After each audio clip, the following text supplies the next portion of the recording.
Salutations à vous tous et bienvenue à l'émission Bread, car l'homme ne vivra pas de pain seulement, mais de toute parole qui sort de la bouche de Dieu. Et pour cette nouvelle édition et cette nouvelle émission, j'ai l'honneur, le plaisir de vous souhaiter la bienvenue dans le nouveau studio de Dieu TV, un ministère extraordinaire qui atteint les extrémités du monde francophone pour la cause de l'Évangile. Dieu TV, un ministère avec lequel nous sommes fiers d'être en association. Je vous souhaite la bienvenue avec un message que j'ai intitulé « Une foi parfaite ».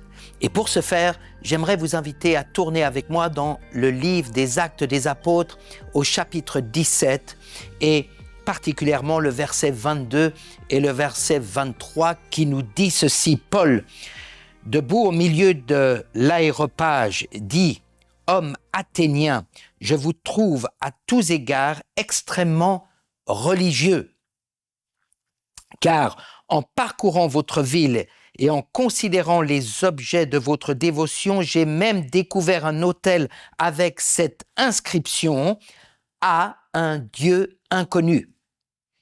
Ce que vous révérez sans le connaître, c'est ce que je vous annonce. Nous retrouvons l'apôtre Paul dans l'un de ses voyages missionnaires et entre parenthèses, je saisis l'opportunité pour dire que plus j'étudie la vie de Paul et plus j'étudie les écrits de Paul et plus j'ai de l'estime et du respect pour son œuvre, pour son service qui porte des fruits encore aujourd'hui et même dans l'éternité. Il s'avère que Paul part en voyage missionnaire en essayant d'aller en Asie mineure, ce que le Seigneur ne lui permet pas. Il se tourne alors dans une autre région appelée la Bithynie, là où l'Esprit de Jésus ne lui permet pas d'aller. Il va ne sachant pas où aller, mais il va être inspiré par l'Esprit de Dieu à travers un rêve et un Macédonien qui s'adresse à lui en l'appelant à l'aide.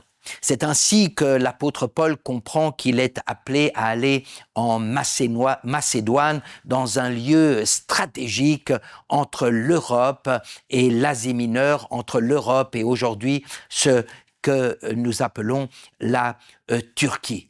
C'est là, dans ces lieux stratégiques, dans ces voies romaines, que l'apôtre Paul va annoncer l'évangile de Jésus-Christ et l'évangile du royaume de Dieu. C'est ainsi qu'il va se rendre à Philippe, une colonie romaine, et ensuite à Thessalonique, à Bérée, et finalement à Athènes avant de rejoindre Corinthe. Autant de lieux où l'apôtre Paul va prêcher, où des gens vont recevoir la bonne nouvelle et où des gens vont se convertir et vont connaître le miracle de la nouvelle naissance et d'une nouvelle vie en Jésus-Christ.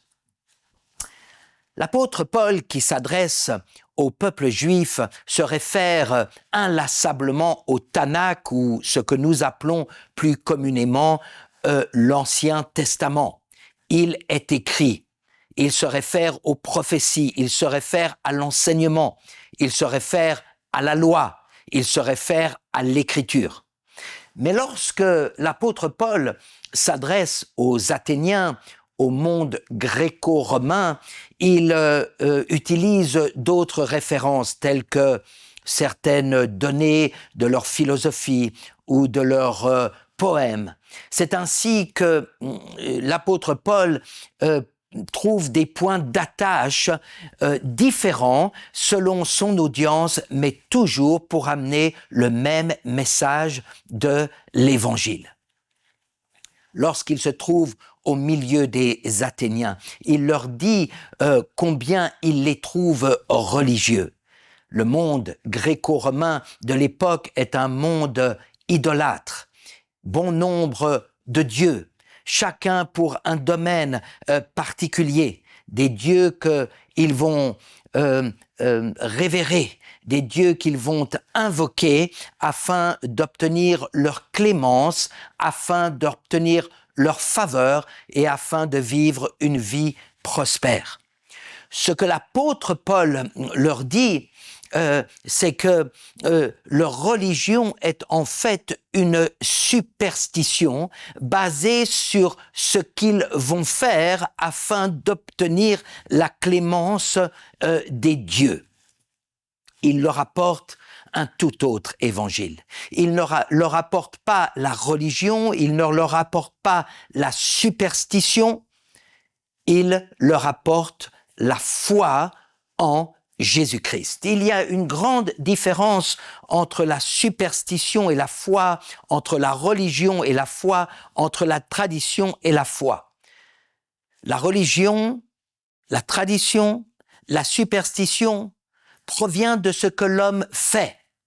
La foi en Jésus-Christ provient de la révélation de Dieu. La foi est basée à la fois sur qui est Dieu, ce que dit Dieu et ce que fait Dieu. Et cela nous est révélé à travers les Écritures, à travers la Bible qui nous a été confiée et qui a été préservée à travers les âges, à travers les siècles et les millénaires de l'histoire de l'humanité.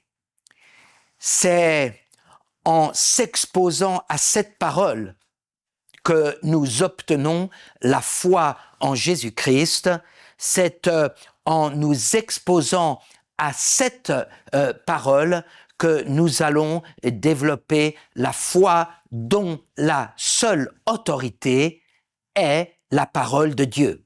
C'est la raison pour laquelle l'apôtre Paul, dans le livre aux Romains, nous dit que la foi vient de ce qu'on entend et ce qu'on entend vient de la parole de Dieu.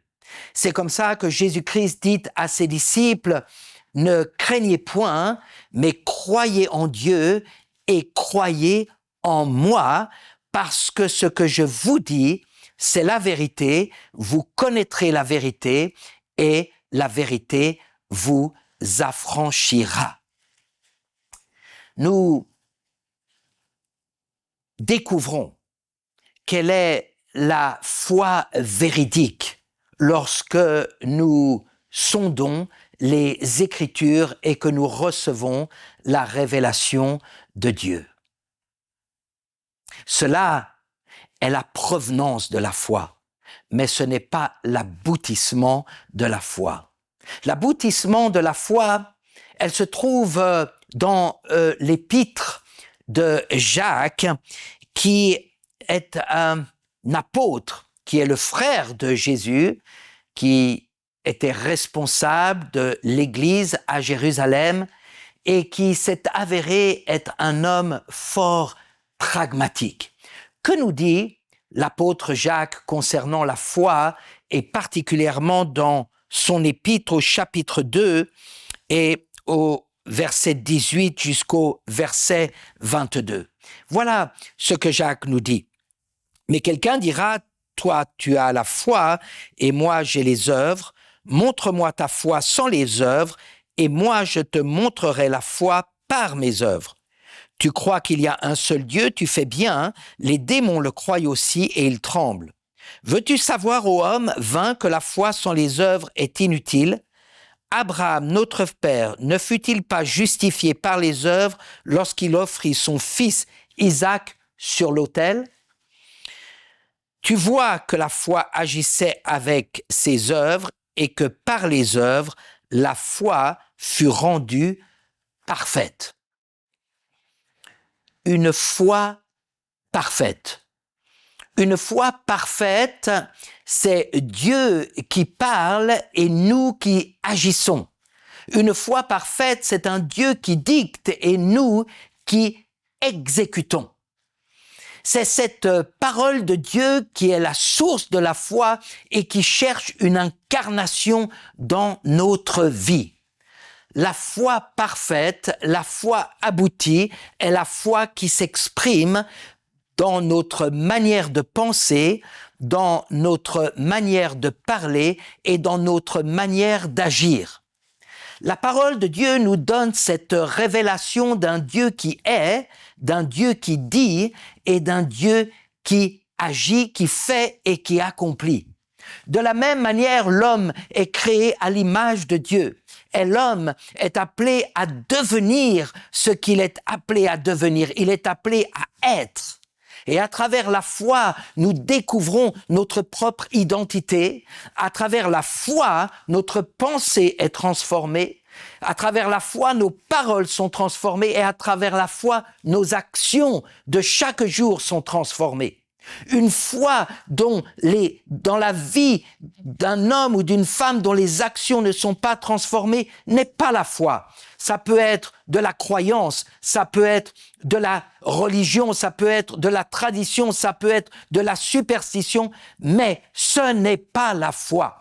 Ce que Dieu recherche, ce sont des hommes et des femmes dont la nature sera changée par la puissance du Saint-Esprit et avec l'effet de la parole de Dieu incarnée dans leur vie de chaque jour. Cela, c'est l'aboutissement de la foi. C'est une foi qui est rendue parfaite.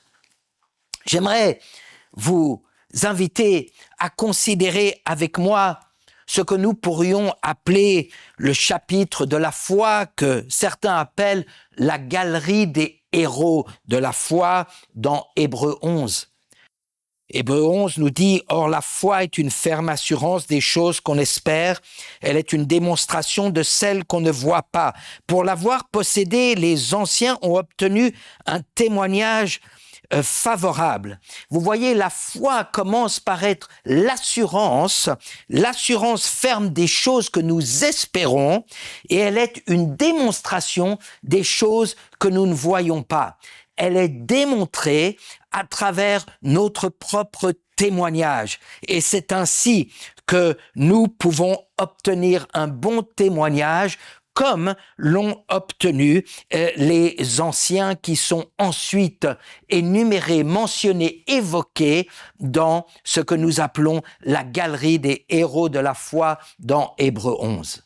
Ainsi, nous voyons que par la foi, Abel a sacrifié, par la foi, Noé a construit, par la foi, Abraham est parti sans savoir où il allait, par la foi, Moïse a quitté l'Égypte, par la foi, Josué est entré dans la terre promise, par la foi, David a combattu, par la foi, Salomon a construit un temple.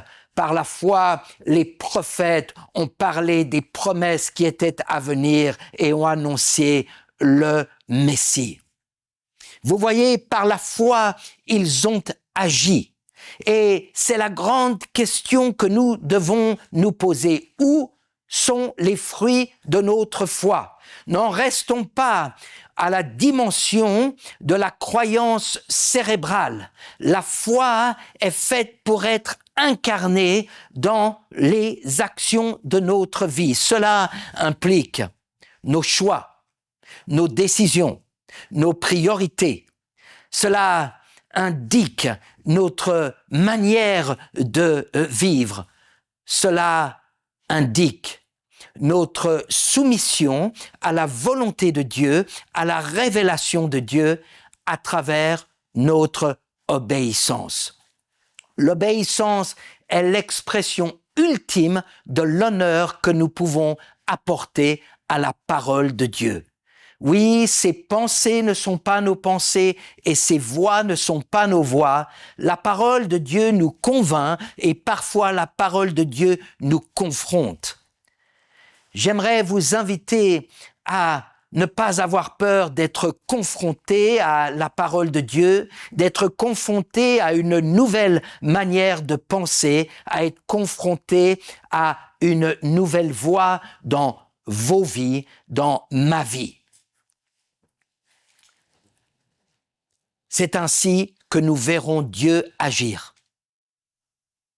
Et l'action de Dieu peut porter sur nos circonstances.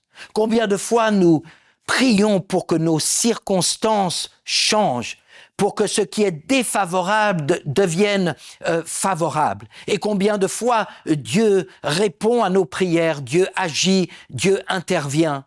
Combien de fois nous vivons dans le miraculeux.